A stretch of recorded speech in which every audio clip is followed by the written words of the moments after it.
கடந்த 12 நாட்களாக நீடித்து வரும் நெல்லை கிழக்கு மாவட்ட காங்கிரஸ் தலைவர் ஜெயக்குமார் மர்ம மரண வழக்கு இதுவரையில் எந்த ஒரு முடிவையும் எட்டாத நிலையில் புராண கதைகளில் கூறுவது போல அனுமார் வாள் போல திரௌபதி சேலை போல நீண்டு கொண்டே வருகிறது. சாதாரணமாக பாதிக்கப்பட்டவர்கள் இந்த வழக்கில் நமக்கு ஒரு தீர்வு கிடைக்குமா என எதிர்பார்ப்பார்கள். ஆனால் இங்கு நிலைமையே வேறாக இருக்கிறது. காவல்துறையினர் இதை எப்பொழுது எப்படி கண்டுபிடிக்கப் போகிறோம் என்ற முனைப்பில் இருப்பதாகவே வெளிவரும் தகவல்கள் தெரிவிக்கின்றன. தென்மண்டல ஐஜி கண்ணன் 2 நாட்களுக்கு முன்பு திருநெல்வேலிக்கு நேரடியாக வந்து மாவட்ட காவல்துறை கண்காணிப்பாளர் சிலம்பரசன் மற்றும் டிஐஜி பிரவேஷ்குமார், மாநகர காவல் கண்காணிப்பாளர் மூர்த்தி மற்றும் தனிப்படையில் தலைமையேற்றிருக்கும் 10 டிஎஸ்பிக்கள், தடய அறிவியல் சோதனை நிபுணர்கள் என அனைத்து தரப்பினரிடம் ஒரு மிக நீண்ட மீட்டிங்கை முடித்துவிட்டு சென்றார். அதற்கு பிறகு அவரது நேரடி கண்காணிப்பில் தான் இந்த வழக்கு விசாரணை தொடர்ந்து கொண்டிருக்கிறது. தென்மண்டல ஐஜி கண்ணன் வடக்கு மண்டலத்தில் இருந்தபோது திருவண்ணாமலை பகுதியில் ஏடிஎம் கொள்ளையர்களை வட இந்தியா வரைக்கும் விரட்டி சென்று பிடித்து அந்த பணத்தையும் கைப்பற்றி வந்தவர். எனவே அவரது தலைமையில் இதற்கு ஒரு தீர்வு கிடைக்குமா என பல கோணங்களில் வழக்கு விசாரணை தொடர்ந்து கொண்டே வருகிறது.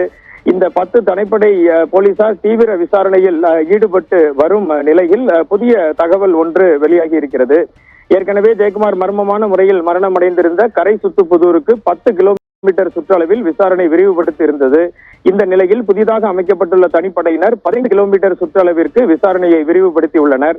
இந்த நிலையில் திசையன்விளை மற்றும் சுற்றுப்பகுதியில் உள்ள ஜவுளி கடைகள், இட்டமொழியில் உள்ள ஒரு அரசு வங்கி, ஆனைக்குடியில் உள்ள ஒரு நகைக்கடை உள்ளிட்ட வழி நெடுகிலும் உள்ள சிசிடிவி கேமராக்களை நாங்குநேரி துணை போலீஸ் சூப்பரண்ட் யோகேஷ்குமார் இவரும் அந்த தனிப்படையில் உள்ளார் தலைமையிலான 3 தனிப்படையினர் ஆய்வு செய்தனர்.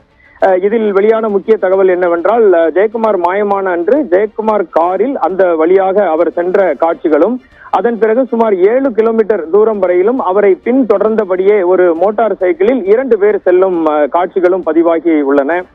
இந்த தகவல்கள் அனைத்தும் நமக்கு காவல்துறையில் இருந்து இந்த தகவல் வெளியாகியது. அந்த சிசிடிவி காட்சிகள் மிக தெளிவாக தெரிந்தாலும் அந்த 2 பேர் அந்த மோட்டார் சைக்கிளில் ஜெயக்குமார் காரை பின்தொடர்ந்து செல்லும் 2 பேருடைய அந்த மோட்டார் சைக்கிளின் பதிவெண் என்பது துல்லியமாக தெரியவில்லை. மேலும் அவர்களது முகமும் சரியாக தெரியவில்லை.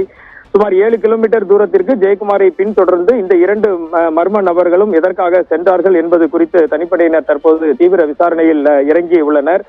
அந்த 7 கிலோமீட்டர் தூரத்திற்கு அந்த மோட்டார் சைக்கிள் சென்றாலும் அதற்கு தொடர்புடைய வேறு ஏதாவது ஒரு இடத்தில் அவர்களுடைய முகமும் அந்த மோட்டார் சைக்கிள் எண்ணும் மிக தீவிரமாக பதிவு செய்யப்பட்டிருக்கும் என்ற நம்பிக்கையின் அடிப்படையில் போலீசார் தொடர்ந்து விசாரணை செய்து வருகின்றார்கள். இதை மேற்கொண்டு நேற்று தனிப்படையினர் ஜெயக்குமார் தனசிங்கின் நெருங்கிய உறவினர்களிடம் செல்போனில் தொடர்பு கொண்டு விசாரணை நடத்தியதாக கூறப்படுகிறது. அவர்கள் தெரிவித்த தகவல்கள் உண்மைதானா என்பது குறித்தும் விசாரணை மேற்கொண்டு வருகிறார்கள். காவல்துறையினருக்கும் தனிப்படையினருக்கும் மிகப்பெரிய சவாலை ஏற்படுத்தி இருக்கும் இந்த வழக்கில் அறிவியல் பூர்வமான சயின்டிபிக் ரிலேட்டட் முடிவுகள் வருவதற்கு இன்னும் 1-2 நாட்கள் ஆகலாம் என ஐஜி கண்ணன் நம்மிடம் தெரிவித்திருந்தார்.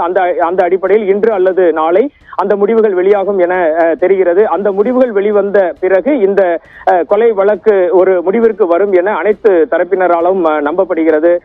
எது எப்படி இருந்தாலும் மிக திறமையான தமிழக காவல்துறை இந்த விசாரணையில் தொடர்ந்து மிக சரியான கோணத்திலேயே சென்று கொண்டு இருப்பதாகவும் ஐஜி ஏற்கனவே தெரிவித்தபடி 1-2 நாட்கள் பொறுத்திருந்தால் இதனுடைய முழு விவரங்களும் வெளியாகும் என தமிழகமே பரபரப்போடு காத்துக் கொண்டு இருக்கிறது. ரித்தி, விரிவான விவரங்களுக்கு நன்றி வனராஜ்.